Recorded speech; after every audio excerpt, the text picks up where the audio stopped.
হে আমার মুরব্বিয়ানেরা, আমার মাবুদ আল্লাহ তাআলা কোরআন মাজিদের মধ্যে জানিয়ে দিলেন, হে দুনিয়ার মানুষ শুনে রেখে দাও, আমি আমার নবীর কত সম্মান দিয়েছি, আমি আবার রাসূলের কত ইজ্জত দিয়েছি। হে দুনিয়ার মানুষ শুনে রেখে দাও, হে আমার বন্ধু জেনে রেখে দেন, দুনিয়াতে যত আলোচনা আছে, যত কথাবার্তা আছে, যত লেকচার আছে, বক্তৃতা আছে, ওয়ারাফা'না লাকা যিকরাক, আপনার আলোচনাকে, আপনার বক্তৃতাকে, আপনার কথোপকথনকে আমি আল্লাহ সর্বাপেক্ষা উচ্চ মর্যাদা দান করেছি। হে তরুণ যুবকেরা, হে আমার মুরব্বিয়ানেরা, শুনে রেখে দিন, জেনে রেখে দিন, বিশ্বনবী বলেছেন, বলেই গেছেন, হে নবী আপনি বলতে থাকুন, ফাযাক্কির ফাইন্নায যিকরা তানফাউল মুমিনিন, আপনি বলতে থাকুন, বলতে থাকুন, আপনি বলতে থাকুন, বলতে থাকুন, এই বলাটা, আপনার বলাটা মুমিনদের জন্য উপকার হবে। যারা প্রকৃত মুমিন বান্দা হবে তাদের কাছে এই কথাটা কাজে লাগবে। যারা প্রকৃত সাচ্চা মুসলমান হবে তারা আপনার কথাগুলো গ্রহণ করবে, তারা আমি আল্লাহর হুকুমটাকে পালন করবে, তাদেরকে আমার মাকবুল বান্দা বলে কবুল করে নেব। আর ওই সমস্ত বান্দাগুলোর জন্য আমার উপহার হবে, ওই সমস্ত বান্দাগুলোর জন্য আমার পুরস্কার হবে। ইন্নাল্লাযীনা আমানু ওয়া আমিলুস সালিহাত কানাত লাহুম জান্নাতুল ফিরদাউসে নুজুলা, ওই সমস্ত আমার বান্দা বান্দীদের জন্য যারা আমলটা করেছে, যারা ঈমানটা এনেছে, সাথে সাথে নেক আমলটা করেছে, ওই সমস্ত আমার বান্দা বান্দীদের জন্য আমি আল্লাহ আমার দয়ার জান্নাত দান করে দিলাম। আজকে আমরা সেই বলা এবং শোনার মধ্যে আছি, কথা ঠিক না ভুল? আমরা বলছি, আপনারা শুনছেন, আলেম ওলামারা বলছেন, আপনারা শুনছেন, বলতে হবে। মুত্তাকি বান্দাদের জন্য কাজে লাগবে।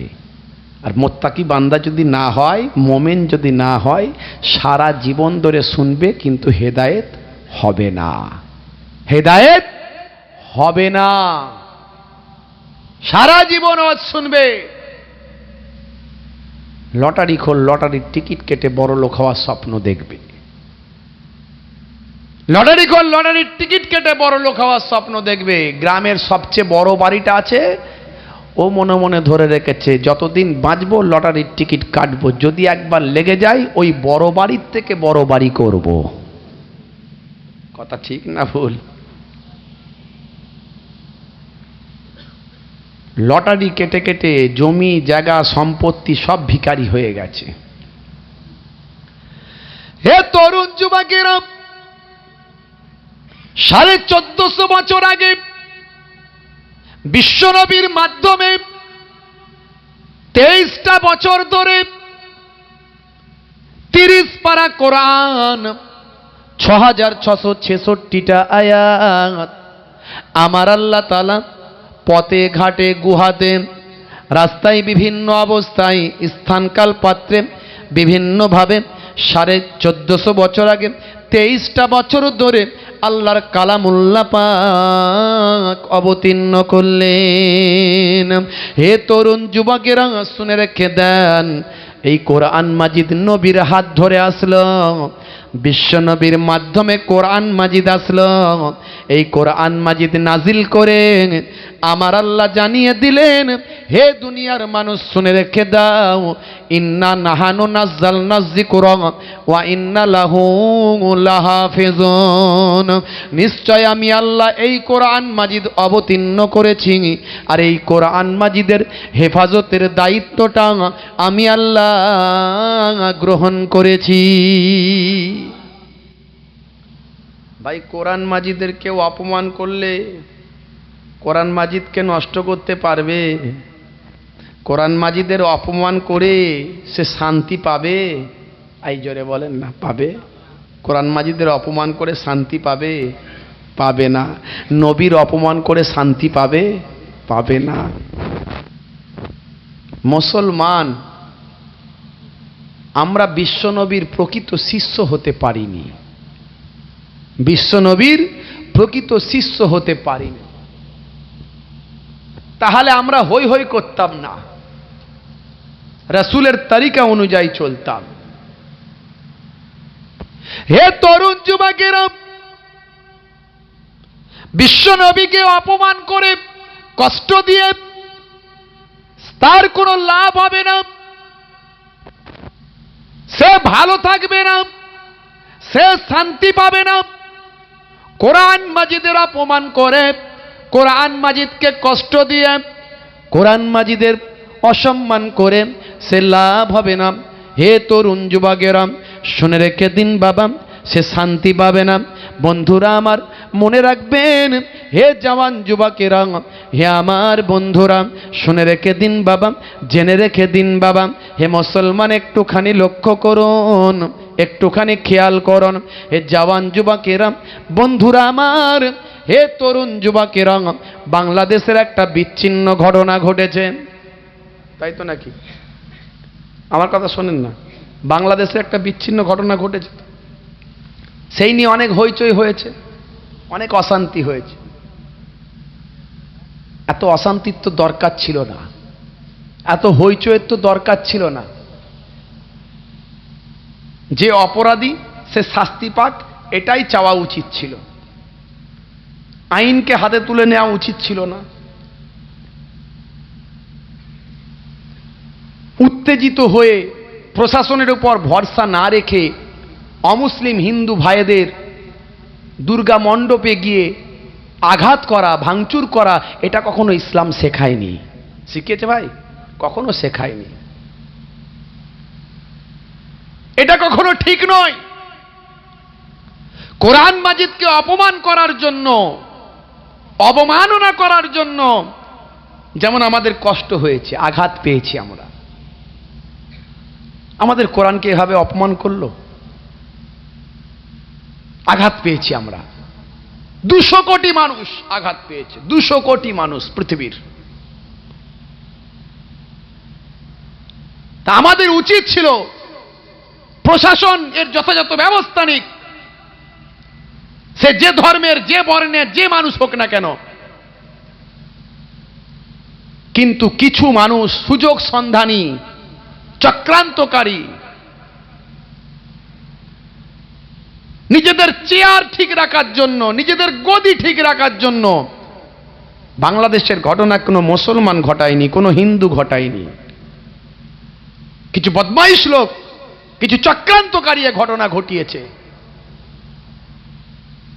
তারা মানুষকে উস্কানি দিয়ে, হিন্দু ভাইদের একটা বড় উৎসব চলছে, তাদের কতদিনের প্রিপারেশন, আবেগ।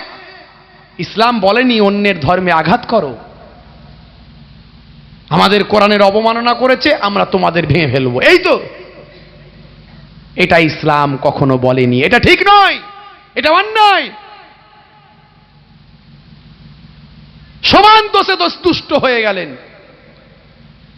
আপনারাও সমান দোষে দুষ্ট হয়ে গেলেন। আমার ইসলাম শান্তির কথা বলে, সম্প্রীতির কথা বলে, ভ্রাতৃত্বের কথা বলে, মনুষ্যত্বের কথা বলে, মানবিকতার কথা বলে। হাই রে হাই, হাই রে হাই। শুধু নেতৃত্বের জন্য, লিডারশিপের জন্য কোন হিন্দু এমন কাজ করবে না, কোন মুসলমান এমন কাজ করবে না। আমরা মাঝে মাঝে দেখেছি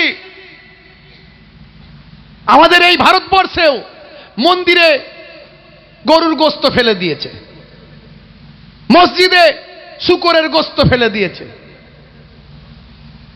দিয়ে নিজেরা অশান্তি লাগিয়ে দিল। এগুলো কোনো মুসলমান করে না, হিন্দু করে না, সচ্চা হিন্দু, সচ্চা মুসলমান কখনো করে না। এগুলো করে সুযোগ সন্ধানী চক্রান্তকারী ব্যক্তিরা, নিজেদের স্বার্থ সিদ্ধির জন্য, নিজেদের কিছু চেয়ারের জন্য, নিজেদের ক্ষমতার জন্য তারা এইসব ঘটনা ঘটিয়ে হিন্দু মুসলমানের মধ্যে অশান্তি লাগায়। কথা ঠিক না ভুল বলেন? কিন্তু তাদের ওই পাতা ফাঁদে আমাদের পা দেওয়া উচিত হয়নি। কিন্তু বাংলাদেশে যেটা করেছে, পুজো মণ্ডপে যে আঘাত করেছে, পুজো মণ্ডপে গিয়ে ভাঙচুর করেছে, এর আমরা কঠোর নিন্দা করি, কঠোর তীব্র নিন্দা করি। যেমন কোরআন অবমাননা করার জন্য দৃষ্টান্তমূলক শাস্তি চাই, তেমন পুজো মণ্ডপে গিয়ে আঘাত করার জন্য দৃষ্টান্তমূলক শাস্তি চাই। হিন্দু, মুসলমান, খ্রিস্টান, জৈন, বৌদ্ধ, আমরা যুগের পর যুগ একই সঙ্গে ছোট থেকে বড় হয়েছি, ভালোবাসা মহাব্বতে আমরা বড় হয়েছি। কিছু মানুষ এটা সহ্য করতে পারে না, তাই আসামের বুকে আপনারা দেখেছেন কি ঘটেছে। আপনারা আসিফার কথা দেখেছেন, আসিফাকে দেখেছেন, আপনারা জুনায়েদকে দেখেছেন, আখলাককে দেখেছেন, কত দলিত আদিবাসী ভাইদের দেখেছেন। এই কয়েকদিন আগে আপনারা জানেন না, ছত্তিশগড়ে ভাই আমার বিসর্জনের জন্য যাচ্ছিলেন আমার হিন্দু ভাইরা, তাদের উপর দিয়ে গাড়ি চালিয়ে দিয়েছে, আপনারা দেখেছেন। চাষিরা কালা কানুনের বিরুদ্ধে কয়েক বছর ধরে তারা আন্দোলন করছে, সেই আন্দোলনকারী চাষিদের উপর গাড়ি দিয়ে পিষে দিয়েছে। এরা কোনো হিন্দু নয়, এরা কোনো মুসলমান নয়, এরা হলো অপরাধী। অপরাধীর কোনো জাত ধর্ম হয় না। আমরা এই ঘটনার তীব্র নিন্দা করি। প্রশাসন কড়া হাতে যেন ব্যবস্থা নাই, বাংলাদেশ প্রশাসনের প্রতি আবেদন জানাই, এবং সব জায়গায় প্রশাসন যেন অ্যালার্ট থাকে, অপরাধীদের যেন দ্রুত শাস্তি হয়। আমাদের এই বাংলায় আমরা অনেক শান্তিতে আছি। বাংলার মুখ্যমন্ত্রী তিনি সজাগ প্রহরীর মতো বড় বড় গন্ডগোলগুলো যখনই স্টার্ট হয় তখনই সেগুলো থামানোর চেষ্টা করেন এবং থামিয়ে দেন। আমরা দেখেছি কিছু মানুষ সুযোগ সন্ধানী, তারা সুযোগটা নেওয়ার চেষ্টা করে, আমরা এর তীব্র নিন্দা করি। বন্ধুরা আমার, তরুণ যুবকেরা আমার, মুরব্বিয়ানেরা আমার, আমাদের চলতে হবে রাসূলের নির্দেশ অনুযায়ী। বিশ্বনবী আমার, দয়ার নবী, মায়ার নবী, রাহমাতুল লিল আলামিন, হে তরুণ যুবকেরা, হে আমার মুরব্বিয়ানেরা, মক্কার জমিনে এক সময় দুর্ভিক্ষ হয়েছিল। এই দুর্ভিক্ষের সময় দয়ার নবী, মায়ার নবীর বাড়িতে কোনো খাবার নাই, আম্মাজান ফাতেমার বাড়িতে কোনো খাবার নাই, বাচ্চারা ছোট ছোট। হযরত ইমাম হাসান, ইমাম হুসাইন রাদিয়াল্লাহু তাআলা আনহুমা ছোট ছোট। হে তরুণ যুবকেরা, হে আমার বন্ধুরা, শুনে রেখে দিন বাবা, জেনে রেখে দেন, হে মুসলমান একটুখানি লক্ষ্য করুন, হে তরুণ যুবকেরা একটু খেয়াল করুন। এমন সময় বিশ্বনবী মা ফাতেমার ঘরে গেছেন। মা ফাতেমার ঘরে যাবার পর মা ফাতেমাকে গিয়ে বলছেন, হে মা, বেটি ফাতেমা, কি খবর বলো। বেটি ফাতেমা চোখ ভরা পানি, বুক ভরা বেদনা নিয়ে বলেন, আমার পিতা আব্বাজান, বাড়িতে কোনো খাবার নাই, আপনার ছোট ছোট নাতিরা ইমাম হাসান, ইমাম হুসাইন বড্ড কষ্ট পায়, তারা না খেতে পেয়ে অনাহারে দিন কাটায়। নবী কন্যার মুখে এই কথাবার্তা শুনে বিশ্বনবীর চোখ ভরা পানি, বুক ভরা বেদনা নিয়ে দয়ার নবী আমার নিজের পেটের কাপড়টা, পিরহানটা, জুব্বাটা তুলে দেখালেন, বললেন, ও বেটি ফাতেমা, আমিও কয়েকদিন থেকে ক্ষুধার্ত, এই দেখো পেটে পাথর বেঁধে রেখেছি। হে তরুণ যুবকেরা, হে আমার বন্ধুরা, হে আমার মুরব্বিয়ানেরা, বিশ্বনবীর মনটা খারাপ, বেটি ফাতেমা ক্ষুধার্ত, নাতি ইমাম হাসান, ইমাম হুসাইন ক্ষুধার্ত। বিশ্বনবী আমার বাইরে বেরিয়ে গেলেন মনের দুঃখে। নবী যদি একবার বলতেন, আয় আমার আল্লাহ আপনি কিছু ব্যবস্থা করুন, হতো না? হতো না? জোরে বলেন, হতো না? হতো না? বলতে দেরি হতো, হতে দেরি হতো না। কারণ যে নবীদেরকে আল্লাহ এত সম্মান দিয়েছেন, যে নবীর আগুলের ইশারায় আকাশের চাঁদটা দুখানা হয়েছে, যে নবীর আগুলের ইশারায় ডোবা সূর্য পুনরায় উদয় হয়ে গিয়েছে। নাই কিরাও জিয়াদা চাঁদ तारों अपना रंगट पर, नहीं किराओ जियादा चाँद तारों अपने रंगट पर, मेरा आका को देखोगे चमकना भूल जाओगे।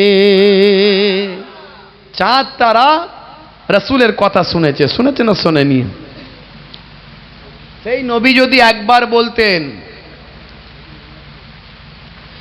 হে তরুণ যুবকেরা, সেই নবী যদি একবার দোয়া চাইতেন, সঙ্গে সঙ্গে কাজ হয়ে যেত। কিন্তু নবী আমার ধৈর্য ধারণ করেছেন। নবী আমার একা তো ক্ষুধার্ত নন, মক্কার মানুষগুলো ক্ষুধার্ত, নবীর ফলোয়ার্সগুলো ক্ষুধার্ত, নবীর ভালোবাসার মানুষগুলো ক্ষুধার্ত। হে তরুণ যুবকেরা, হে আমার বন্ধুরা, শুনে রেখে দিন বাবা, জেনে রেখে দিন বাবা, নবীর কলিজার টুকরা নাতিরাও ক্ষুধার্ত। হে জওয়ান যুবকেরা, বিশ্ব নবী আমার বাইরে বেরিয়ে গেছেন। বেশ কিছুটা যাবার পর দয়ার নবী একটা কুয়া দেখলেন, কূপ। সেই কূপের কাছে যখন গিয়ে পৌঁছান, গিয়ে দেখেন একজন ইহুদি সে পানি তুলে তুলে নিজের উটকে খাওয়াচ্ছে, উটের দেখাশোনা করছে, উটের খেদমত করছে। দয়ার নবী আমার সেই ইহুদি ভাইয়ের কাছে গিয়ে বলেন, হে ইহুদি ভাই, তোমার কাছে কি কোনো কাজ পাওয়া যাবে ভাই? তুমি আমাকে কোনো কাজ দিতে পারো? তাই ওই ইহুদি বলেন, বাবা ছেলে, তোমাকে আমি চিনি না, যখন তুমি কাজ চাইছো তাহলে কাজ দিই। তুমি এই কূপ থেকে, কুয়া থেকে পানি তুলবে, বালতি করে পানি তুলে আমার উটকে খাওয়াবে, বালতি করে পানি তুলে আমার উটের খেদমত করবে। এক বালতি পানি তুললে তোমাকে 3 টাকা করে খেজুর দেব।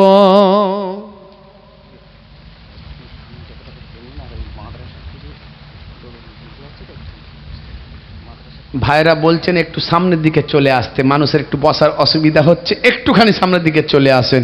একবার দরুদ শরীফ আল্লাহুম্মা। হ্যাঁ, বসে বসে চলে আসেন একটু সামনের দিকে। আর যারা দাঁড়িয়ে আছেন আপনারা চলেছে ঢুকে বসে পড়ুন, ঢুকে বসে পড়ুন, চলে আসুন, ভিজবেন না, চলে আসুন। আল্লাহুম্মা সাল্লি আলা।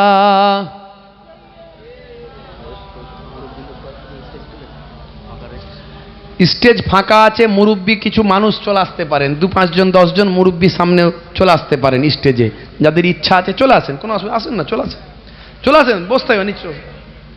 আল্লাহুম্মা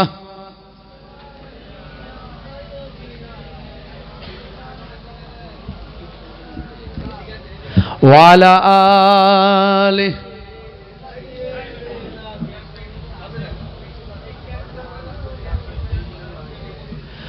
ঘরটি আমার যদি হতো মদিনায়, ঘরটি আমার যদি হতো মদিনায়, দয়ার নবীকে দেখিতাম, দুনয়ন দেখে আমার মন জুড়াতাম, দুনয়ন দেখে আমার মন জুড়াতাম। আল্লাহুম্মা।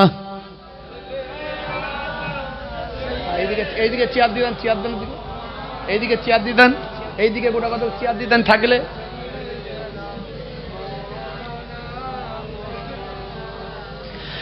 আবু বকর ওমর হযরত আলীর কাছে গিয়ে বসিতাম,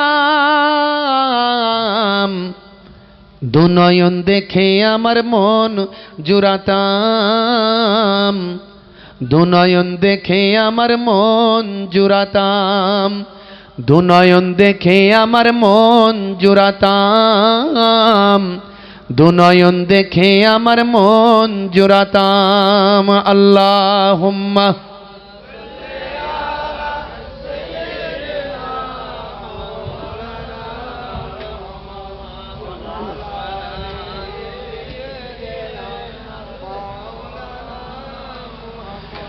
ভাইরা আমার, তরুণ যুবকেরা, হে আমার মুরব্বিয়ানেরা, বন্ধুরা, শুনে রেখে দিন, জেনে রেখে দিন, হে মুসলমান, সেই সময় বিশ্বনবী, দয়ার নবী আমার, রাহমাতুল লিল আলামিন, সরকারে দো জাহাঁ, সুলতানে মদিনা, তাকে তো চেনে না ইহুদি। বিশ্বনবী আমার বলল, ঠিক আছে, রাজি। এক বালতি করে পানি তুলতে লাগলেন। প্রথম বালতি পানি তুলেছেন, উটকে খাইয়েছেন, উটের গায়ে দিয়েছেন, উটের খেদমত করেছেন। এক বালতি পানি তুলে 3টা খেজুর পেয়েছেন। ক্ষুধার্ত নবী আমার একটা খেজুর খেলেন, একটু পানি খেলেন, জানটা ঠান্ডা হলো। মনে মনে চিন্তা করছেন বাড়ি নিয়ে যাবেন বাকি খেজুরগুলো। হে তরুণ যুবকেরা, হে আমার বন্ধুরা, হে আমার মুরব্বিয়ানেরা, দ্বিতীয় বালতি পানির জন্য যখন নিচে নামিয়েছেন, পানি যখন বালতিতে ভরে তুলবেন, এমন সময় হঠাৎ করে বালতির দড়িটা কেটে পড়ে গিয়েছে। এ ঘটনাখানা দেখে ওই ইহুদি ছুটে এসে হাজির। কেমন করে পানি তুললে বাবা? আমার দড়িটা কেটে পানিতে পড়ে গেল, এখন উটকে আমি কিভাবে খাওয়াবো? আল্লাহর নবীর উপর, চেনে না নবীকে, জানে না, বিশ্ব নবীর গালেতে একটা চর মেরে দিল। দয়ার নবী আমার বদলা নিলেন না, দয়ার নবী আমার বদলা নিলেন না। বিশ্ব নবী আমার চরের বদলে চর দিলেন না। বিশ্ব নবী মনে মনে চিন্তা করলেন, ওই বালতিটা কেটে পড়ে গেছে, তাই সে আমাকে মেরেছে। সে আমাকে চেনে না, আমাকে মেরেছে, আমিও কি তাকে মেরে শোধ নেব? না না। হে তরুণ যুবকেরা, হে আমার বন্ধুরা, হে আমার মুরব্বিয়ানেরা, বিশ্বনবী বরং এ কথা বললেন, হে ইহুদি ভাই, চিন্তা করবেন না, আপনার উটগুলোর জন্য আমি বালতিটা তুলে দেব। বলে, কেমন করে তুলবে? বলে, একটু অপেক্ষা করুন, আমি আপনার বালতিটা আপনার হাতে দেব। বিশ্বনবীর মনটা খারাপ, চর মেরেছে নবীকে নূরের বাদানে, আহারে আল্লাহর আরশ পর্যন্ত কেঁদে উঠেছে।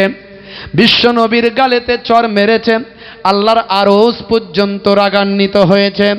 এ তরুণ যুবকেরা, বিশ্বনবী আমার বালতিটা তোলার জন্য নিজের হাতটা আল্লাহর নাম নিয়ে যখন কূপের দিকে শুধু বাড়িয়ে দিলেন, দেবার সঙ্গে সঙ্গে আল্লাহর কুদরতি ক্ষমতায় গভীর কূপ থেকে বালতিটা অটোমেটিক ভেসে ভেসে বিশ্বনবীর হাতে এসে যায়। জোরে হবে না? ইহুদি দেখে মাথা খারাপ, এটা কি করে সম্ভব? তুমি তো সাধারণ মানুষ নয় বাবা। বিশ্বনবী কিছু বললেন না। হে তরুণ যুবকেরা, বালতিটা ইহুদির হাতে দিলেন। ইহুদির হাতে দিয়ে দয়ার নবী, মায়ার নবী, রাহমাতুল লিল আলামিন আর পানি তুললেন না। বিশ্বনবী আমার বাড়ির দিকে চলে গেলেন। মনটা খারাপ, ইহুদি নবীকে চর মেরেছে, আল্লাহর আরশ পর্যন্ত কেঁপে গেছে। নবী সহ্য করেছেন বটে, কিন্তু আল্লাহর আরশের মালিক আল্লাহ সহ্য করেন না।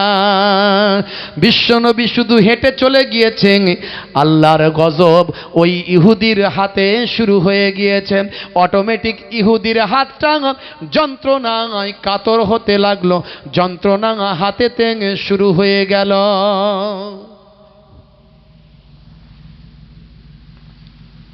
আমার আল্লাহ কোরআন মাজিদের মধ্যে কি বলছেন? ওরে ঈমানদার, তোরাও যদি আমার সাচ্চা বান্দা হতে পারিস, ওয়াস্তাইনু বিসসবরি ওয়াসসালাহ, বান্দা তোরা আমার কাছে সাহায্য প্রার্থনা চাইবি ধৈর্য এবং নামাজের মাধ্যমে। আর বিপদে যখন পড়বি ইন্নাল্লাহা মা'আস সাবিরিন, একথা তোরা বলবি। আমি নিশ্চয় ধৈর্যশীল বান্দাদের সঙ্গে আছি। ধৈর্যশীল বান্দারা যদি সবর করে, ধৈর্য রাখে, আমি আল্লাহর উপর ভরসা রাখে, আমি আল্লাহ তার সাহায্যকারী হয়ে যায়। ইমানদারদের জন্য হয়ে যায়, আর নবীত্ব হবেন। আপনাদের জানা আছে বেশ কয়েক বছর আগে একজন সুইডেন কার্টুনিস্ট, তার নাম হলো মিস্টার ভিক্স, তার বাড়ি হলো সুইডেনে।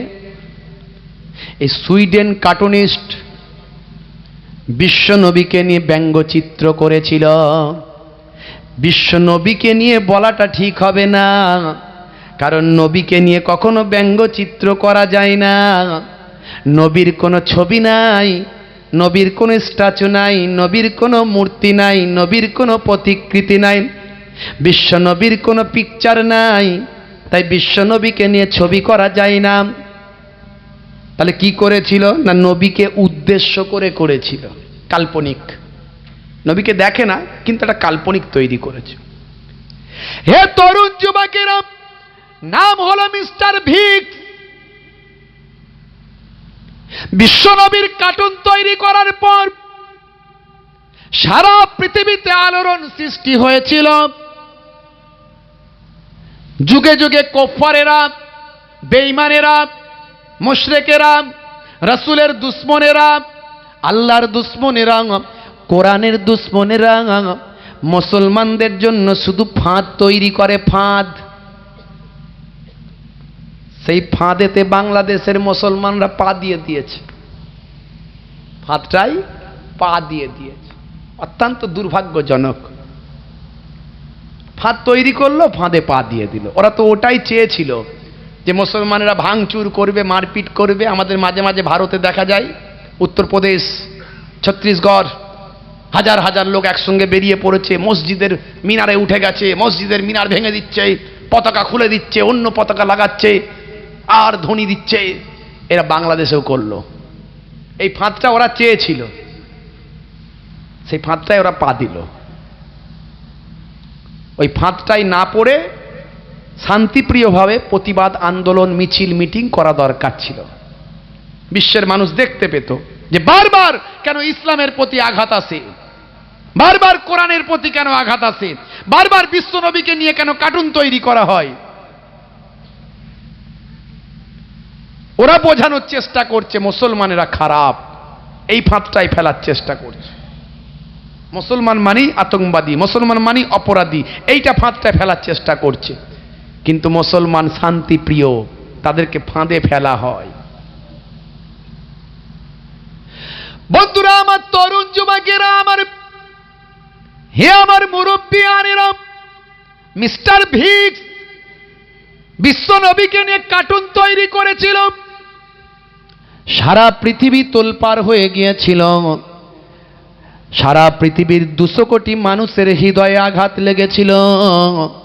সারা পৃথিবীর 200 কোটি মানুষ যে যেখান থেকে পেরেছেন গণতান্ত্রিক পদ্ধতিতে, সাংবিধানিক পদ্ধতিতে প্রতিবাদ আন্দোলন, মিটিং করেছিল।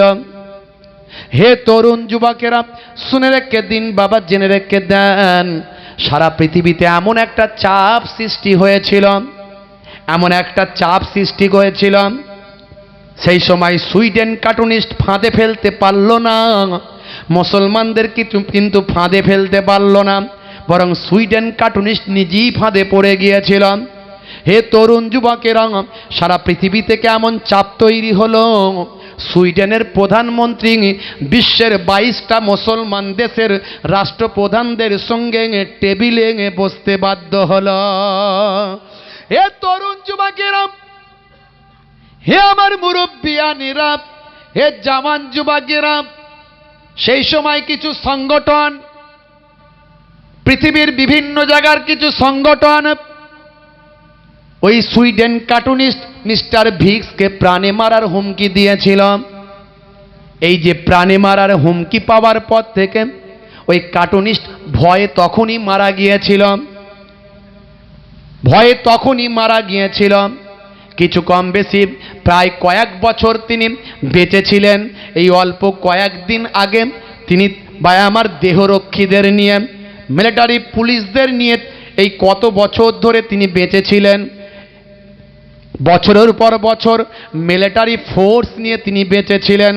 প্রশাসন থেকে তার জন্য ফোর্স দেয়া হয়েছিল, যেখানে যেতেন ফোর্স নিয়ে যেতেন। কিন্তু বাবা জিল্লাতের জীবন, অপমানের জীবন যাপন করতেন। মনে তার শান্তি ছিল না। মারা যাবার পর ওই কার্টুনিস্টের একজন আত্মীয় বিবৃতি দিয়ে বলেছেন, ওই আমার আত্মীয় কার্টুনিস্ট সে তো আজকে মরেনি, যেদিন বিশ্বনবীর উদ্দেশ্যে ব্যঙ্গ কার্টুন তৈরি করেছিল সেদিন থেকেই সে মারা গিয়েছিল। কেবলমাত্র সে জীবিত দেহটা তার বেঁচে ছিল, কিন্তু তার প্রাণটা তখন থেকেই মারা গিয়েছিল। এ তরুণ যুবকেরা, কিন্তু আমার আল্লাহ সহ্য করলেন না। সে দেহরক্ষী নিয়ে ঘুরছিল। তারপরেও দেখা গেল, হে তরুণ যুবকেরা, তার গাড়িটা একটা বড় ট্রলারের সঙ্গে অ্যাক্সিডেন্ট করল। দেহরক্ষী থাকা অবস্থায় অ্যাক্সিডেন্ট করে স্পটে ডেথ হয়ে গেল, মারা গেল। জিল্লাতের অপমানের মৃত্যু ঘটে গেল। বলার উদ্দেশ্য, যে কোনো মৃত্যুই দুঃখজনক, যে কোনো মৃত্যুই খারাপ লাগে, কিন্তু অপরাধী যখন মারা যায়, অপরাধ যে করেন ওর অপরাধ যে সয়ে সমপরিমাণ, একে অপরের সমপরিমাণ দোষী। হে তরুণ যুবকেরা, তাই অন্যের ধর্মকে সম্মান করতে হবে, অন্যের ধর্মকে শ্রদ্ধা করতে হবে। ইসলাম জানিয়ে দিয়েছে, তোমার ধর্ম তুমি পালন করো, অন্যের ধর্ম তাকে পালন করতে দাও।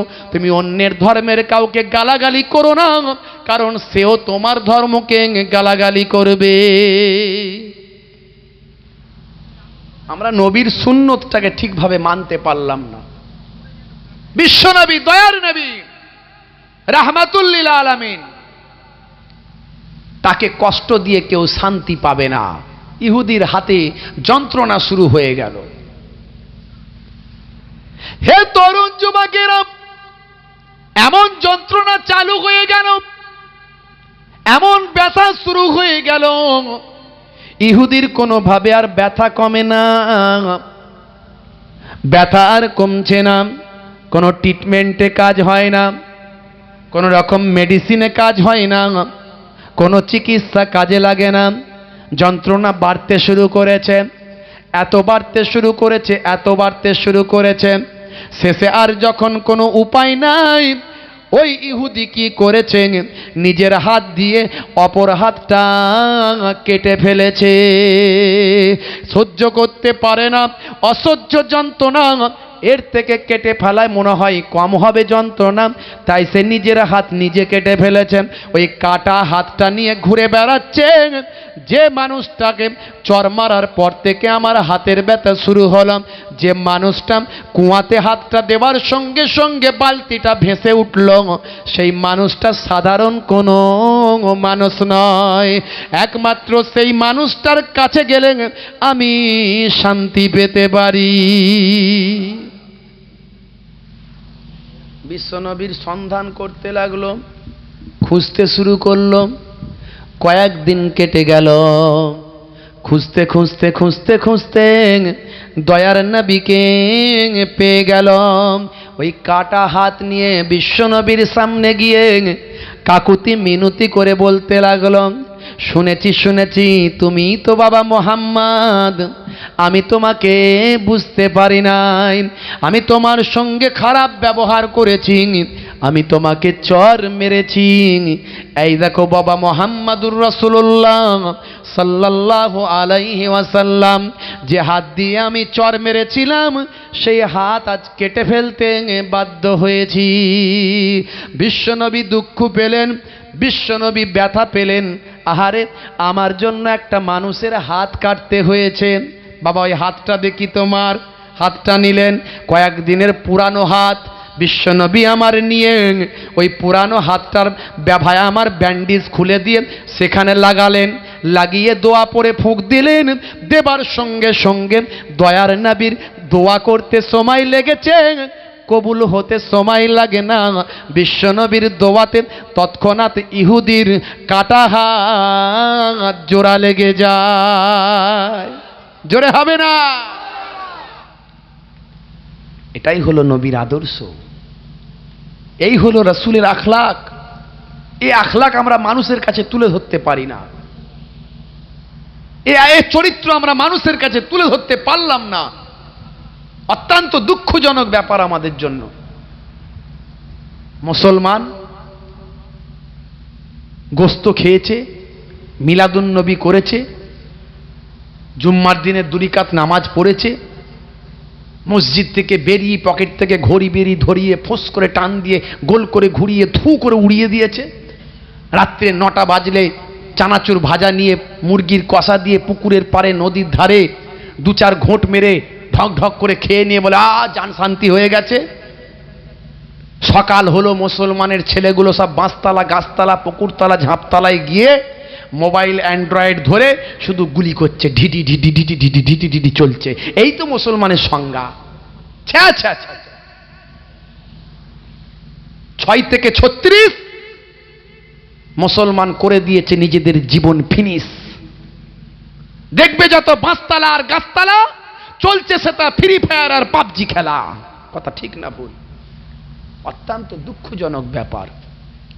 আমরা সাচ্চা মুসলমান হতে পারলাম না, মোবাইলটাকে ঠিকভাবে ইউটিলাইজ করতে পারলাম না।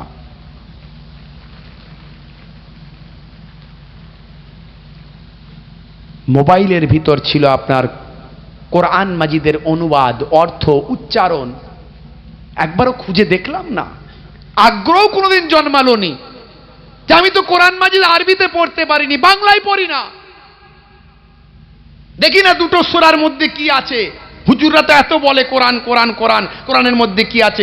বাংলায় উচ্চারণ করে করে মানেটা পড়ে দেখি কি আছে। সূরা ফাতিহা, সূরা ইখলাস, সূরা রহমান, সূরা নিসা পড়লাম না, আগ্রহ জন্মালো না। অথচ হাতে এত বড় অ্যান্ড্রয়েড মোবাইল আছে।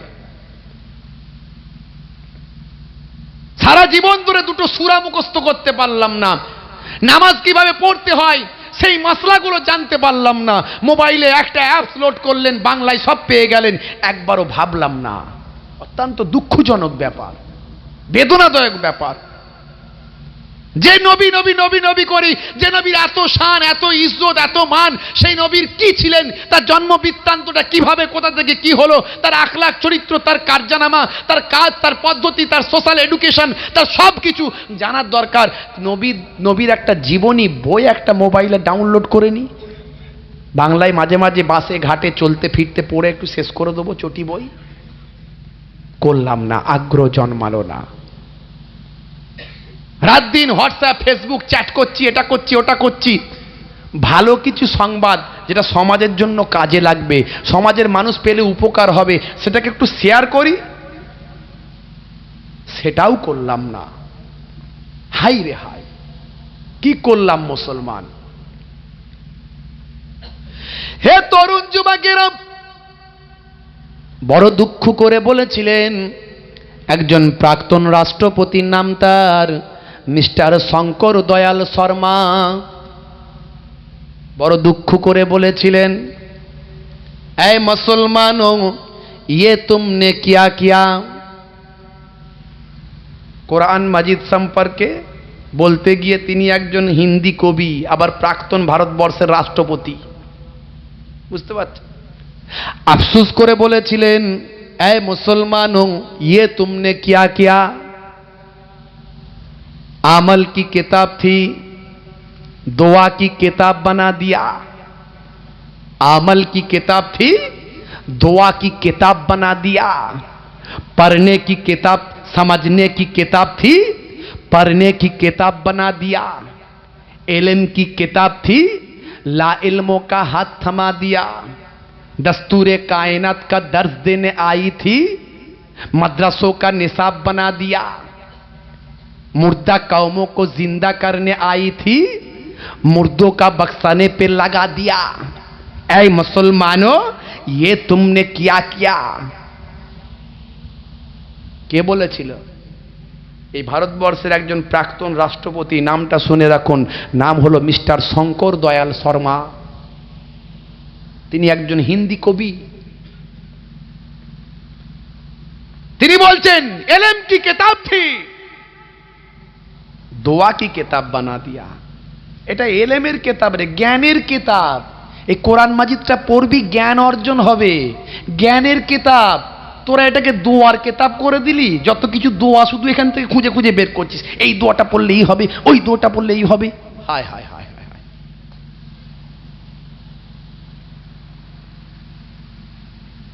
समझने की किताब थी, समझने की किताब थी, বোঝার কিতাব। এটা এটা এটা থেকে বুঝতে হতো, এই কিতাবটাকে বোঝার দরকার ছিল।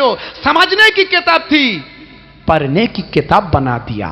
এটাকে শুধু পড়ার কিতাব করে দিলে, কিচ্ছু বুঝিনি, শুধু পড়ে যাচ্ছি, শুধু পড়ে যাচ্ছি, শুধু পড়ে যাচ্ছি, শুধু পড়েছি। আলিফ লাম মিম যালিকাল কিতাবুল লা রাইবা ফিহি হুদাল লিল মুত্তাকিন আল্লাযীনা ইউমিনুনা বিল গায়বি।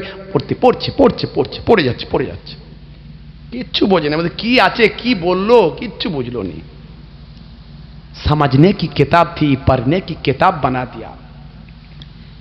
इल्म की किताब थी, ला इल्मों का हाथ थमा दिया। এটা এলেমের কিতাব, জ্ঞানের কিতাব, কিন্তু যারা জ্ঞানহীন মানুষ তাদের হাতে তোমরা তুলে দিলে, জ্ঞানহীন লোকেদের হাতে তুলে দিলে।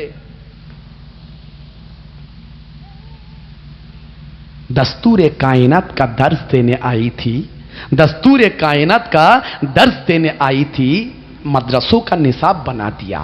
এটা সারা কায়নাতকে শিক্ষা দিতে এসেছিল। এই কিতাবটা সারা কায়নাতকে, কুল কায়নাতকে, সারা পৃথিবী, সারা কায়নাতকে শিক্ষা দিতে এসেছিল। তোমরা এটাকে কেবল মাদ্রাসার একটা পাঠ্যপুস্তক বানিয়ে দিলে, মাদ্রাসার পাঠ্যপুস্তক বানিয়ে দিলে। मुर्दा कौमों को जिंदा करने आई थी, मुर्दा कौमों को जिंदा करने आई थी। মৃত গোত্রকে, কওমকে এই কিতাবটা জীবিত তরতাজা করতে এসেছিল। আর তোমরা কি করলে? মুর্দো কা বক্সানে পে লাগা দিয়া। মৃত মানুষ মারা গেছে, তাকে জান্নাতে পাঠানোর কাজে লাগালে। ऐ মুসলমানো, ये तुमने क्या किया? কে বলছে? একটা হিন্দু কবি, বিখ্যাত একজন হিন্দু পণ্ডিত কবি, তিনি আবার প্রাক্তন রাষ্ট্রপতি, তিনি বলছেন এই কথাগুলো। বন্ধুরা আমার, তরুণ যুবকেরা আমার, কোরআন মাজিদ আল্লাহর কিতাব, আল্লাহর বাণী। হে তরুণ যুবকেরা, হে আমার মুরব্বিয়ানেরা, কোরআন মাজিদ সম্পর্কে আমার আল্লাহ বলছেন, হে দুনিয়ার মানুষ শুনে রেখে দাও, এই কোরআন মাজিদ এটা হলো আমার কথা। বিশ্ব নবীর কাছে যেটা ওহী দিয়েছি, ওহী ছাড়া অন্য কিছু নয়। মা ইয়ান্তিকু আনিল হাওয়া ইন হুয়া ইল্লা ওয়াহিয়ুন ইউহা। আমার নবী নিজের ইচ্ছায় কোনো কথা বলেন না, যতক্ষণ না আমি আল্লাহ ওহী দিয়ে না জানিয়ে দিই। তাহলে ওহীওয়ালা কিতাব। হে তরুণ যুবকেরা, হে আমার বন্ধুরা, হে আমার মুরব্বিয়ানেরা, সেই কিতাব কাগজে লেখা আছে, সেই কিতাবের বাণী কাগজ লেখা আছে। বইটা একটা কিতাব যা কাগজের উপরে লেখা, আর জীবন্ত কিতাব, জীবন্ত কোরআন আমার আল্লাহ বানিয়েছিলেন। দো জাহানের বাদশাহ প্রফেট মুহাম্মদুর রাসূলুল্লাহ সাল্লাল্লাহু আলাইহি ওয়াসাল্লাম, তিনি হলেন জ্যান্ত কোরআন। বন্ধুরা আমার, তরুণ যুবকেরা আমার, এই কোরআন মাজিদ নবী দিয়েছেন, আর বিশ্ব নবী হলেন জীবন্ত কোরআন। হে দাও তরুণ যুবকেরা, বন্ধুরা, সেই বিশ্ব নবীর অনুসরণ করা মানে জীবন্ত কোরআনের অনুসরণ করা।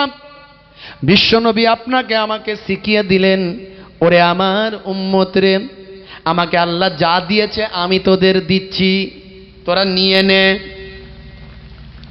তোদের লাইফ স্টাইলটা একটু চেঞ্জ করে নে। তোরা যখন ঘুমাতে যাবি ডান দিকে কাত হয়ে ঘুমাবি। তোদের বাচ্চাগুলোকে ছোটবেলায় খাতনা মুসলমানি দেওয়াবি। তোদের ঘরের নারীগুলোকে একটু পর্দার মধ্যে হেফাজতের মধ্যে রাখবি।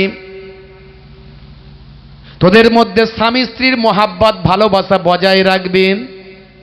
তোদের মধ্যে পিতামাতার সেবা সুস্থতা করবি, এমন জ্ঞান করবি যে পিতামাতার পায়ের তলায় তোরা জান্নাত পাবি। পিতামাতার পায়ের তলায় জান্নাত, তাই তো নাকি? কিন্তু আজকালকার ছেলেরা হাই রে হাই, ছেলের ওজন হয়েছে 75 কেজি, বাপের ওজন হয়েছে 45। বুড়ো বাপকে আর ভালো লাগে না, বুড়ি মাকে আর পছন্দ হয় না। ছোট শালা এসেছে বাড়িতে, হাই জামাইবাবু তার জন্যে বাজারে যায়।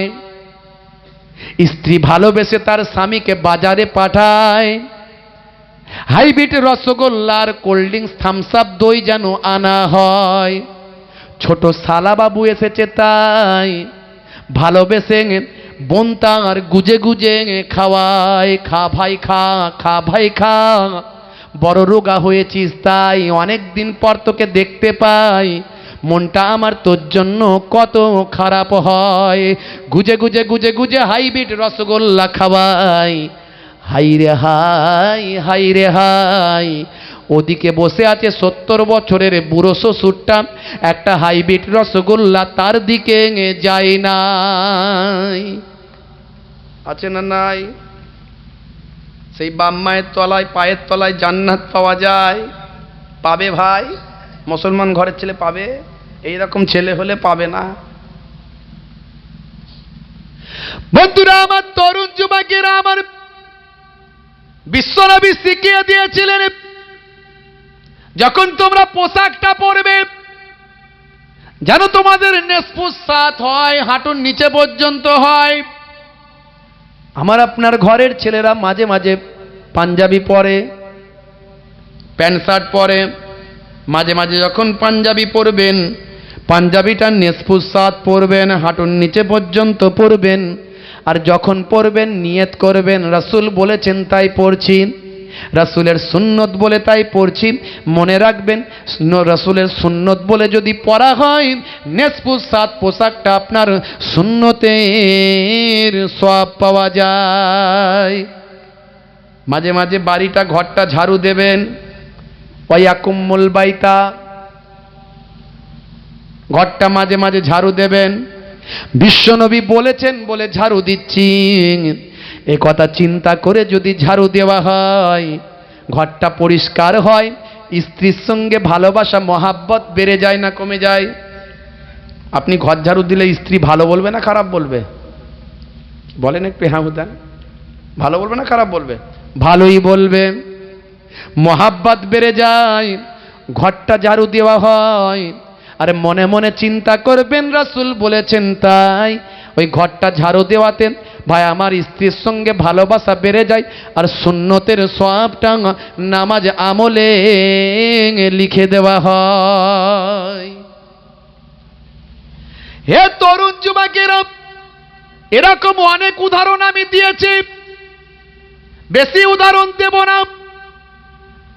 একটা প্রাণীর নাম বলি শূকর।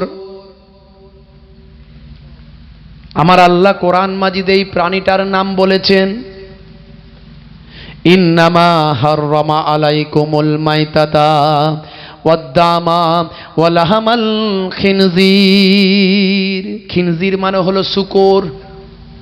নিশ্চয় আল্লাহ তাআলা হারাম করেছেন মৃত প্রাণী, মৃত প্রাণী ভক্ষণ করতে হারাম করেছেন।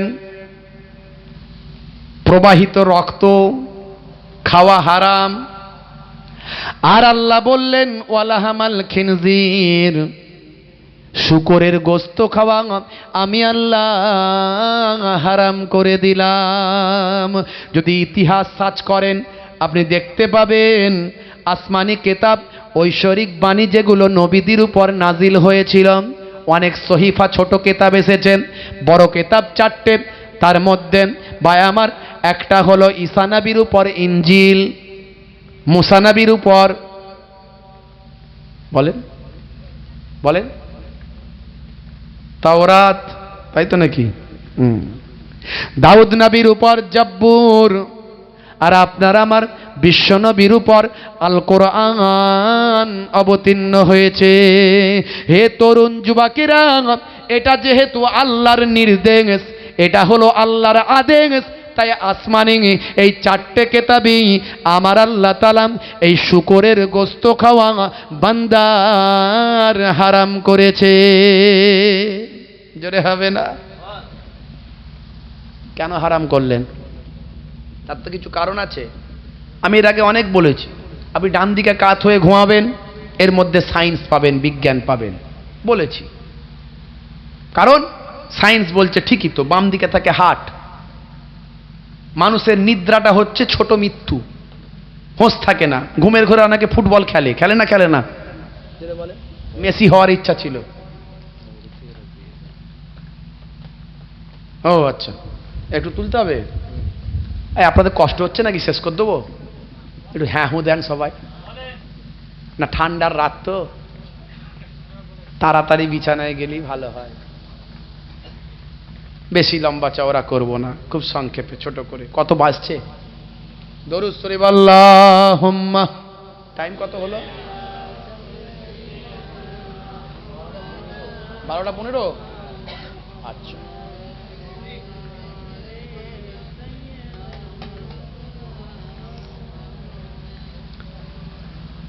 দয়াময় ওগো দয়াময়, দয়াময় ওগো দয়াময়, আল্লাহুম্মা।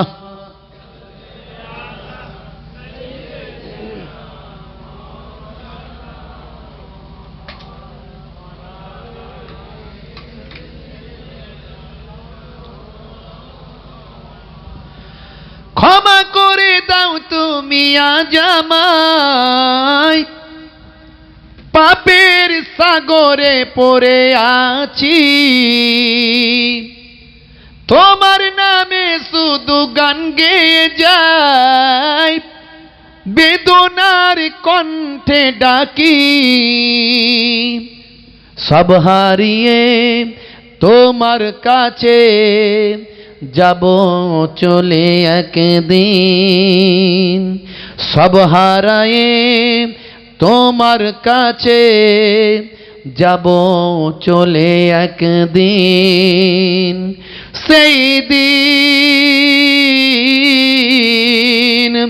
দিও না ঠেলে আমায়, সেই দিন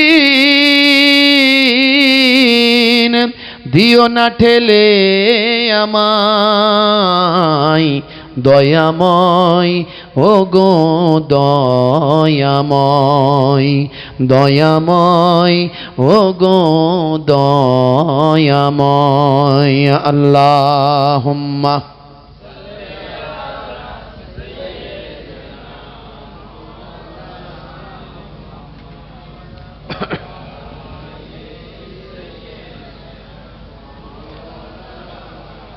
বাড়ি গাড়ি খাট পালং রবে নাই, খাটিয়াটা হবে মোর গাড়ি। কাফনের কাপড় পরিয়ায় মাটির ঘরেতে যাব চলি। বাড়ি গাড়ি খাট পালং রবে নাই, খাটিয়াটা হবে মোর গাড়ি। কাফনের কাপড় পরিয়ায় মাটির ঘরেতে যাব চলি। সব হারায়ে তোমার কাছে যাব চলে একদিন, সব হারায়ে তোমার কাছে যাব চলে একদিন। সেই দিন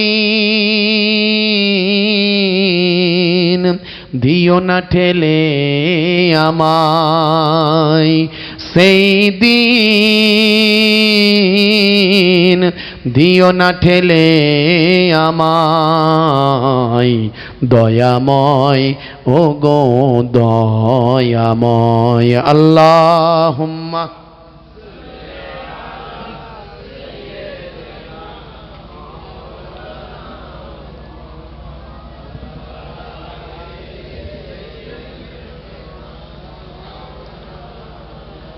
ভাইরা আমার, তরুণ যুবকেরা, হে আমার বন্ধুরা, হে আমার মুরব্বিয়ানিরা, শুনে রেখে দিন বাবা, তাহলে শুকরের গোস্ত খাওয়া আল্লাহ হারাম করলেন কেন? শুধু কোরআন মাজিদে নয়, আসমানি সব কটা গ্রন্থি আল্লাহ শুকরের গোস্ত খাওয়া হারাম করলেন, আর কোনো প্রাণীর গোস্ত খাওয়া হারাম করলেন না। ডাইরেক্ট খিনজিরের গোস্ত খাওয়া ওয়ালাহামাল খিনজির বলে উল্লেখ করলেন। হে তরুণ যুবকেরা, গবেষকরা গবেষণা করলেন শুকরের গোস্ত খাওয়া আল্লাহ কেন হারাম করেছেন। কারণ বান্দার যেটা ভালো হবে সেটাই আল্লাহ নির্দেশ করেছেন, আর বান্দার যেটা ক্ষতি হবে সেটা আল্লাহ হারাম করেছেন। আমরা বুঝি না, মদ খাওয়া আল্লাহ হারাম করেছেন। দেখবেন যারা বেশি মারা যায় তাদের লিভারটা, মদ খেয়ে যারা মারা যায় তাদের লিভারটা নষ্ট হয়ে যায়, লিভারটা শেষ হয়ে যায়। শুধু তাই নয়, মদ খেলে মানবিক বোধ, মানসিকতা, মানে মনুষ্যত্ব বোধ, মানবিক বোধ, হিতাহিত জ্ঞান লোপ পেয়ে যায়। মদ খাওয়ার অনেক ক্ষতি আছে, সংসারে শান্তি থাকে না। এটা একটা কঠোর নেশা, ছাড়া খুব কঠিন ব্যাপার। লটারির টিকিট অনেকে কেটে বড় লোক হতে চায়। সুদভিত্তিক ব্যবসা, সুদভিত্তিক ব্যবসা, লটারির টিকিট আল্লাহ হারাম করলেন। আমা আতাইতুম মির রিবা লিয়ারবু ফি আমওয়ালিন নাস ফালা ইয়ারবু ইনদাল্লাহ। সূরা রুম খুলে দেখুন, আল্লাহ নিষেধ করলেন। যেটা বান্দার জন্য ক্ষতি হবে সেটা নিষেধ, আর বান্দার জন্য যেটা উপকার হবে সেটা আল্লাহ জায়েজ করলেন। জোরে বলুন সুবহানাল্লাহ। নির্দেশ দিলেন, এই তোমাদের বাচ্চাদের, তোমাদের ছেলে সন্তানদের ছোটবেলায় খাতনা দেবে, মুসলমানি করবে, সুন্নতে ইব্রাহিম, বিশ্বনবীর নির্দেশ। জোরে বলুন সুবহানাল্লাহ। বিজ্ঞান বলছে, সায়েন্স বলছে, এই ছোটবেলায় বাচ্চাদের যে মুসলমানদের খাতনা দেবার সিস্টেম, এটা অত্যন্ত ভালো কাজ। কারণ এর ফলে অনেক যৌন রোগ থেকে রক্ষা পাওয়া যায়, এবং বড় বড় ভাই আমার যৌন রোগ যেগুলো হয় সেই রোগগুলো থেকে আল্লাহ এর ওসিলায় হেফাজত করেন। জোরে বলুন সুবহানাল্লাহ। মেডিকেল সায়েন্স বলছে এটা অত্যন্ত সায়েন্টিফিক একটা পদ্ধতি। জোরে বলুন সুবহানাল্লাহ। 1450 বছর আগে বিশ্বনবী বললেন, তোমরা যখন পানি পান করবে অবশ্যই বসে পানি পান করো, বসে পানি পান করো। মেডিকেল সায়েন্স বলছে, ডাক্তারেরা বলছে বসে পানি পান করা আমাদের উচিত। কারণ দাঁড়িয়ে থাকলে আমাদের ভিতরের কলকবজা, ভিতরের পার্ট, অর্গানগুলো তারা একটা পজিশনে থাকে, আবার যখন বসে থাকি তখন আর একটা পজিশনে থাকে। পানি পান করার পজিশন হলো বসে পান করা। জোরে বলুন সুবহানাল্লাহ। বসে পান করা এটা হলো সায়েন্টিফিক। যেটা আজকে তারা বলছে সায়েন্টিফিক, সেটা 1450 বছর আগে বিশ্বনবী বলে দিয়ে গেছেন। জোরে বলুন সুবহানাল্লাহ। আল্লাহ বলছেন, আমার নবী নিজের ইচ্ছায় একটা কথা বলেননি, আমি আল্লাহ যতক্ষণ না ওহী দিয়ে জানিয়ে দিই। তাই বান্দার আল্লাহ যেটা ভালো হবে সব বলে দিয়েছে, এখন বান্দা নেবে কি ছাড়বে সেটা তার ব্যাপার। বন্ধুরা আমার, তরুণ যুবকেরা আমার, হে আমার মুরব্বিয়ানিরা, হে তরুণীরা, হে আমার যুবকেরা, শুনে রেখে দিন, জেনে রেখে দিন, শূকর হলো এমন একটা প্রাণী, সায়েন্স বলছে সমস্ত প্রাণীদের শরীরে যে পরিমাণ চর্বি থাকে শূকরের শরীরে তার চেয়ে বহুগুণ বেশি চর্বি থাকে। শূকর হলো সবচেয়ে বেশি চর্বি জাতীয় একটা চর্বিওয়ালা প্রাণী। হে তরুণ যুবকেরা, হে আমার মুরব্বিয়ানেরা, এই চর্বিওয়ালা প্রাণীর মাংস খাদ্য আমার আপনার শরীর হার্টের জন্য সবচেয়ে বড় ক্ষতিকর। 1450 বছর আগে বিশ্বনবী যেটা জানালেন, আজকের যুগের সায়েন্স বিজ্ঞান বলল শূকরের গোস্ত খেলে হার্টের রোগ হওয়ার সম্ভাবনা সবচেয়ে বেশি। গরুর থেকে, বাছুরের থেকে, ছাগলের থেকে, উটের থেকে, ভেড়ার থেকে পার্সেন্টেজ অনুযায়ী চর্বির পরিমাণ শূকরের গোস্তে বেশি। শুধু তাই নয়, হে তরুণ যুবকেরা, হে আমার বন্ধুরা, শূকর থাকে সবচেয়ে নোংরা জায়গায়। কথা ঠিক না ভুল? শূকর পরিষ্কার জায়গায় থাকে না নোংরা জায়গায়? জোরে বলে। তুলে নিয়ে আসবেন, আবার নোংরায় ঢুকে যাবে, সেখানে গিয়ে মুখ দেবে। তারা নোংরায় থাকতে ভালোবাসে। তাদের শরীরে এক ধরনের টক্সিন তৈরি হয়, এটা মানুষের শরীরে ট্রান্সফার হয়ে যায় তার খাদ্য খেলেন। শুধু তাই নয় বাবা, শূকরের শরীরে চর্বি থাকার ফলে যে কৃমির ভায়ামাত দেখা যায়, মানুষের শরীরে শূকরের গোস্ত খাওয়ার ফলে সেই কৃমি মানুষের শরীরে বড় কৃমি তৈরি হয়ে যায়। শূকরের গোস্তের প্রভাব মানুষের শরীরে আসে। শুধু তাই নয়, হে তরুণ যুবকেরা, হে আমার বন্ধুরা, হে আমার মুরব্বিয়ানেরা, 1450 বছর আগে বিশ্বনবী বললেন, আজকের যুগে বিজ্ঞান আবিষ্কার করল মানুষ যেটা খাদ্য হিসাবে ভক্ষণ করবে সেই খাদ্যের তালিকা মানুষের চরিত্রের মধ্যে প্রভাব বিস্তার করে। খাদ্য মানুষের চরিত্রে প্রভাব বিস্তার করে। খাদ্যের ভাবধারা, খাদ্যের পদ্ধতি, খাদ্যের খাবার দাবারগুলো, সেগুলো মানুষের শরীরে ইফেক্ট ফেলে। যেমন আপনি খাবার খাবেন তেমন আপনার শরীরে একটা ইফেক্ট পড়বে। আপনি বেশি বেশি গোস্ত খাবেন, শরীর আপনার হট থাকবে। বেশি বেশি মাছ সবজি খাবেন, শরীর আপনার শান্ত থাকবে। তাই আল্লাহ ইমানদারদের জন্য মাছও খেতে বলেছেন, সবজিও খেতে বলেছেন, আবার গোস্ত খেতে বলেছেন। মুসলমানের শরীর যেমন গরমও দরকার তেমন নরমও দরকার। শুধু গরম হলে গোলমাল করে ফেলবে, কথা ঠিক না বলে? বেশি গরম হলে গোলমাল করবে না, করবে না? বেশি গরম দিলেও হবে না। ওই জন্য সবজিও খেতে হবে, ডিমও খেতে হবে, মাছও খেতে হবে, সব খেতে হবে। তাহলে খাদ্য যেমন আসবে শরীরে, তার একটা সাইড ইফেক্ট তৈরি হবে। শরীর সেই হবে নিজেকে সাজিয়ে নেবে। হে তরুণ যুবকেরা, শূকরের গোস্ত যদি খাওয়া হয়, শূকরের চরিত্রটা মানুষের মধ্যে আসতে থাকবে। সেই গোস্ত খাওয়ার মধ্যে যদি অভ্যস্ত হয়ে যায়, খাদ্য তালিকা অনুযায়ী মানুষের শরীরে ইফেক্ট পড়ে। এটা আজকের যুগের সায়েন্স বিজ্ঞান বলছে। খাদ্য তালিকা, যে খাদ্য মানুষ যেভাবে খাবে, ভক্ষণ করবে, অভ্যস্ত হয়ে যাবে, সেই খাদ্য তালিকা মানুষের শরীরের মধ্যে দিয়ে বহিঃপ্রকাশ ঘটাবে। মানুষের সঙ্গে অ্যাডজাস্টমেন্ট করবে, মানুষের সঙ্গে অ্যাডজাস্টমেন্ট হয়ে যাবে। খাদ্য তালিকার সঙ্গে শরীর অ্যাডজাস্টমেন্ট করবে। শূকরের গোস্ত যদি খাওয়া হয়, শূকর হলো এমন একটা প্রাণী যে সর্বদাই নোংরার মধ্যে থাকতে ভালোবাসে। যদি বারবার ওই গোস্ত খাওয়া হয়, আপনার চরিত্র আস্তে আস্তে নোংরামির দিকে এগিয়ে যাবে। হে তরুণ যুবকেরা, শুধু তাই নয়, শূকর হলো এমন একটা প্রাণী, এমন একটা পশু, পৃথিবীর বুকে এই একটাই এমন প্রাণী আছে, পশু আছে, যে নিজের স্ত্রীর সঙ্গে যখন প্রেমালাপ করে, মিলিত হয়, স্ত্রীর সঙ্গে যখন একাত্মবোধ হয়, হে তরুণ যুবকেরা, সে তার স্ত্রীর সঙ্গে মিলিত হওয়ার আগে আরও অন্যান্য পুরুষদেরকে তার স্ত্রীর সঙ্গে মিলিত হবার আমন্ত্রণ জানাতে থাকে। আরও অন্যান্য বহু পুরুষকে নিয়ে একসঙ্গে স্ত্রীর সঙ্গে মিলিত হয়। অনেকাংশে এই ঘটনাগুলো, এই চরিত্রগুলো পাশ্চাত্যের আমেরিকা ব্রিটেনের মানুষের মধ্যে দেখা যায়। কথা ঠিক না ভুল?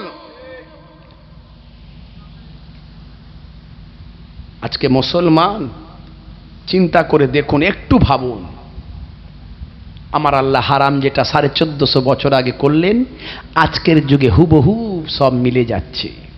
এরপরেও মুসলমান আমরা আল্লাহর হুকুম রাসূলের নির্দেশের দিক থেকে কি দূরে থাকতে পারবো?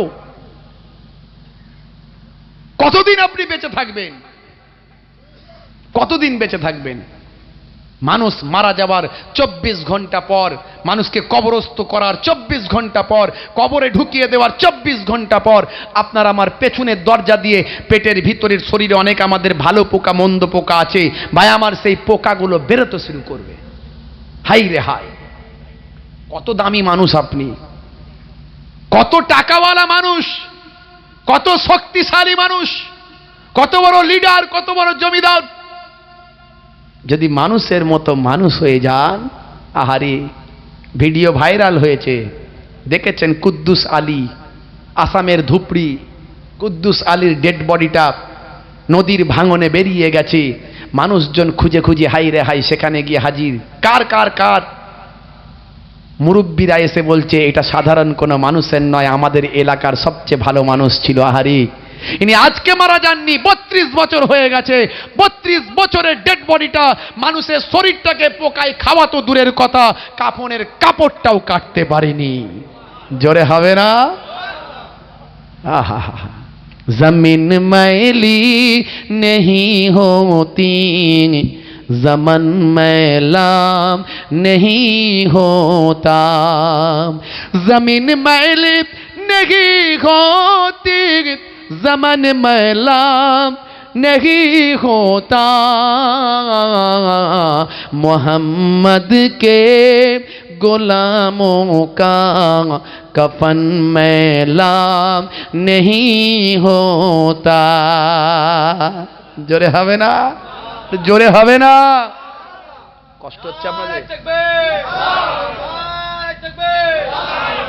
কষ্ট হচ্ছে না তো আপনাদের? এই বলবো না, শেষ করে দেবো। আরেকটা উদাহরণ দিই। 1450 বছর আগে নবী শিখিয়ে দিয়েছেন, আজকের যুগে বাস্তবের সঙ্গে একটু মিলিয়ে নিন। আপনারা জানেন আমি একটু বিজ্ঞান বাস্তব ইতিহাস থেকে বলি। হে তরুণ যুবকেরা, 1450 বছর আগে বিশ্বনবী আমার জানিয়ে দিলেন, তোমরা যখন কোনো পশুকে জবাই করবে তখন তার শরীরের গলার 4টে রগ আছে, 4টের মধ্যে অবশ্যই যেন 3টে রগ তোমরা কাটবে।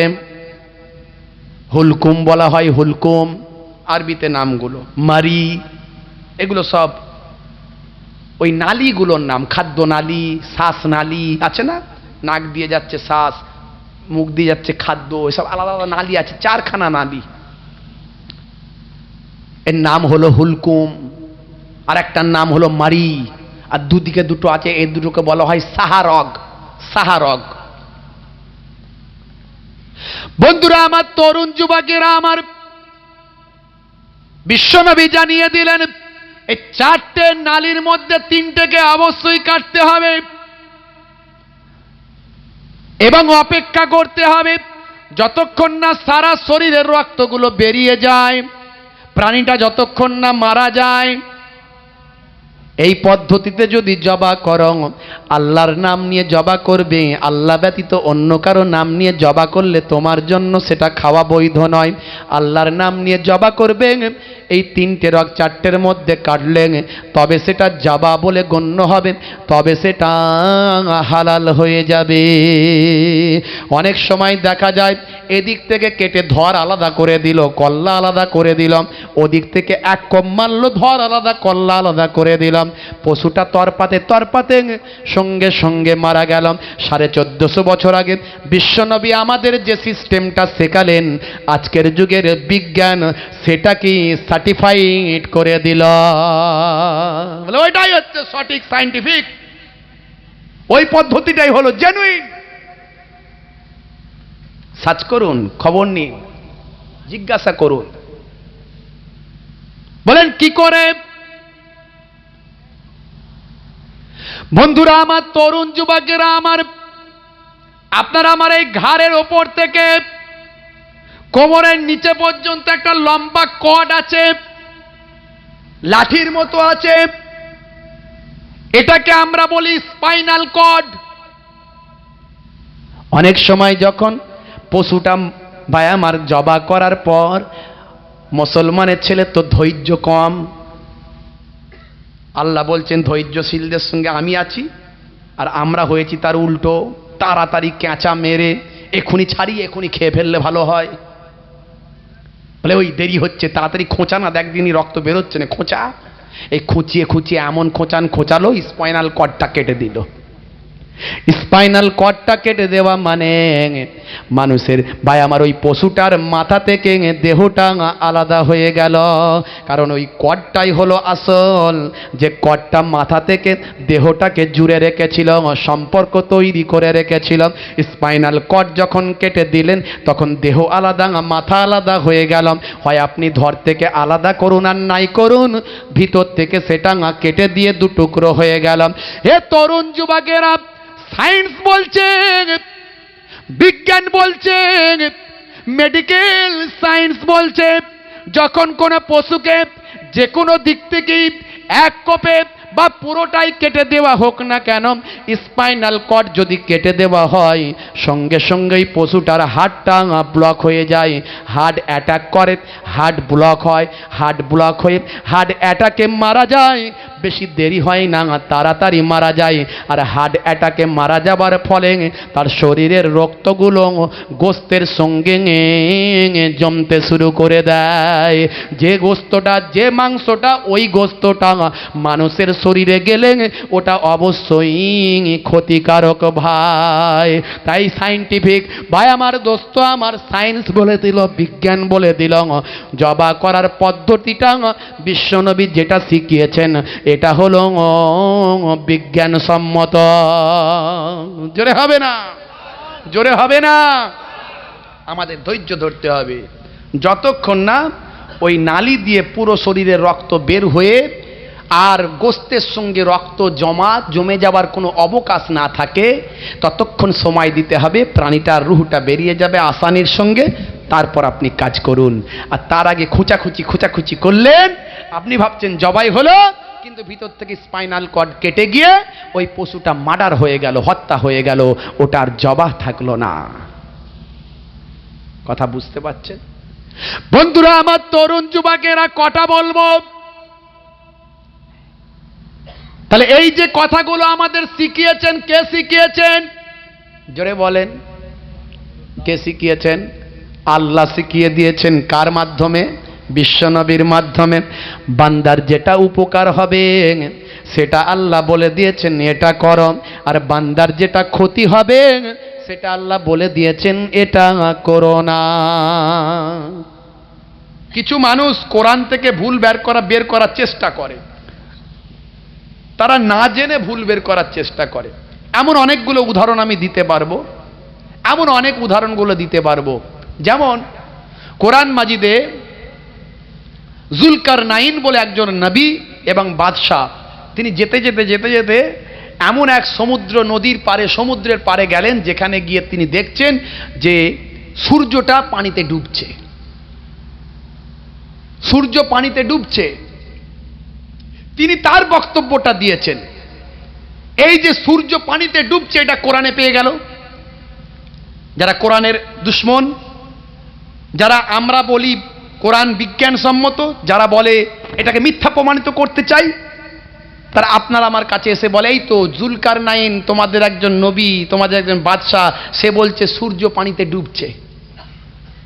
সূর্য যদি পানিতে ডুবে যায় এটা তো বিজ্ঞানসম্মত নয়। বিজ্ঞান আবিষ্কার করেছে সূর্য নিজের কক্ষপথে থাকে, পৃথিবী সূর্যের চারিদিকে ঘোরে।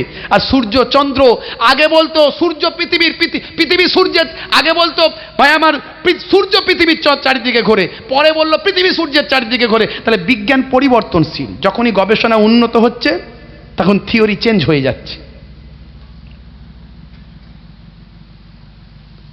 তাহলে কেউ না কেউ কারো পাশে ঘুরছে, কেউ ডুবে যায়নি। কিন্তু তোমাদের কোরআনে বলা হয়েছে সূর্য ডুবে গেল। আসলে ওটা জুলকারনাইন দেখছেন, আমরা তাদের বোঝাতে পারি না। আমাদের বোঝানোর জন্য কিছু বিজ্ঞ পণ্ডিতরা কিছু কথা আমাদের শিখিয়েছেন। অনেকে বলে ওই চনারে দীঘায় যাব, সূর্য উঠা দেখব, বলে না। সে প্রফেসর হোক, ডাক্তার হোক, সে তার মেয়েকে সকালবেলা তুলছে, মা তাড়াতাড়ি ওঠ, সূর্য ওঠা দেখবি না, সূর্য ওঠা দেখবি না। সে জ্ঞানে হোক আর অজ্ঞানে হোক, স্বেচ্ছায় হোক আর অনিচ্ছায় হোক, সে জানে সূর্য কখনো সমুদ্র থেকে ওঠে না। জুলকারনাইন জানেন যে সূর্য কখনো সমুদ্রে ডোবে না, কিন্তু তিনি দেখছেন তাই তিনি বলেছেন, যেমন আমরা দীঘায় গিয়ে দেখি সেরকম বলি। এটা হলো তার যুক্তি, এটা হলো তার উক্তি, এটা হলো তার উদাহরণ, যে যেমন তাকে তেমন ভাবে বোঝানোর। কিন্তু আল্লাহ কোরআনে বলছে আশ-শামসু ওয়াল কামারু বিহুসবান, সূর্য এবং চন্দ্র যে যার কক্ষপথে ঘুরে বেড়াচ্ছে। জোরে বলুন সুবহানাল্লাহ। বন্ধুরা আমার, তরুণ যুবকেরা আমার, হে আমার মুরব্বিয়ানিরা, বেশি উদাহরণ আমি দেব না। এবার যারা এই রাসূলের উদাহরণগুলো মেনে নিয়েছিল, রাসূলের তরিকাগুলো মেনে নিয়েছিল, কোরআনকে যারা মেনেছিল, তারা পৃথিবীর বুকে একজন শ্রেষ্ঠ মহামানব হয়েছিল। এরকম একজন বাদশার নাম এবার ইতিহাস থেকে বলে দিয়ে যায়। হে তরুণ যুবকেরা, হে আমার মুরব্বিয়ানেরা, পৃথিবীর বুকে চারজন বিখ্যাত বাদশা এসেছিলেন, যারা সারা পৃথিবী তোলপাড় করেছিলেন, যাদের নাম সারা পৃথিবীতে আছে। এই চারজন বিখ্যাত বাদশার মধ্যে এক নাম্বার হলো আলেকজান্ডার, নাম শুনেছেন তো নাকি ইতিহাসে আলেকজান্ডার। দুই নাম্বার হলো তৈমুর লং, নাম শুনেছেন। তিন নাম্বার হলো চেঙ্গিজ খান, আর চার নাম্বার হলো সুলতান মাহমুদ গাজনাবি। কষ্ট হচ্ছে, শেষ করে দিই, তাই তো নাকি? বুঝতে পারছি আপনাদের কষ্ট হচ্ছে। যাই হোক, আজ আর নয়, আমি একটু সুলতান মাহমুদ গাজনাবির কথা বলতাম, কেমন তিনি নবী মেনে কোন জায়গায় পৌঁছেছিলেন, আমি তার কথা বলতাম। যদিও তাকে ইতিহাসে অনেক ক্ষেত্রে কলঙ্কিত করা হয়, বাদশাহ ঔরঙ্গজেবকেও কলঙ্কিত করা হয়, কিন্তু বাদশাহ ঔরঙ্গজেবের মতো সৎ বাদশাহ ইতিহাসে খুব কমই এসেছে। তাকে বলা হয় পরধর্মে সহিষ্ণু নয়, অথচ দেখুন ইতিহাস সার্চ করে, সঠিক ইতিহাস সার্চ করে দেখুন, অন্যান্য বাদশাহ আকবর থেকে শাহজাহান থেকে তাদের রাজত্বকালে অমুসলিমরা যতটা চাকরি করত, তার থেকে বেশি পার্সেন্টেজে চাকরি করত বাদশাহ ঔরঙ্গজেবের আমলে। বাদশাহ ঔরঙ্গজেব বলতেন, আমি জাত ধর্ম দেখি না, কাজ দেখি। আমি কাজ দেখি, জাত ধর্ম দেখি না। যিনি রাজকোষের অর্থ ভক্ষণ করতেন না, নিজে হাতে টুপি বিক্রি করতেন, কেতাব লিখতেন, ওই কেতাব বিক্রি করে, ওই টুপি বিক্রি করে তিনি অর্থ নিয়ে সেই অর্থ ভক্ষণ করে জীবনযাপন করতেন। জোরে বলুন সুবহানাল্লাহ। এদের আমাদের সুবিধার্থে রাজনীতি করার জন্য আমার দেশের মানুষরা ওইভাবে ইতিহাস লিখে দিয়ে বেরিয়ে গেছে, বুঝতে পারছেন? ইন্টারন্যাশনাল ইতিহাস সার্চ করে আমাকে বলবে, ইন্টারন্যাশনাল ইতিহাস সার্চ করে আমাকে বলবেন। যখন এই ভাই আমার দিল্লির বুকে না ওই অন্য রাজ্যে, স্টেটটার নাম আমার মনে পড়ছে না, যখন এই ঔরঙ্গজেবের নামে রোড যখন চেঞ্জ করা হয়, তখন আমার দেশের বড় বড় প্রথম সারির বাংলা পত্রিকাগুলো লিখেছিল, আসল ইতিহাসটা তখন তুলে ধরতে বাধ্য হয়েছিল, যে বাদশাহ ঔরঙ্গজেব সম্পর্কে তারা লিখেছিল। তো যাই হোক, আজ আর নয়, আল্লাহ রাব্বুল আলামিন, আমি কতগুলো উদাহরণ দিলাম, আরও বাস্তব উদাহরণ দিতে পারতাম, আর বেশি উদাহরণ দিলাম না। আল্লাহ রাব্বুল আলামিন আমাদের কবুল করুন, বলুন আল্লাহুম্মা আমিন, বলুন আল্লাহুম্মা আমিন।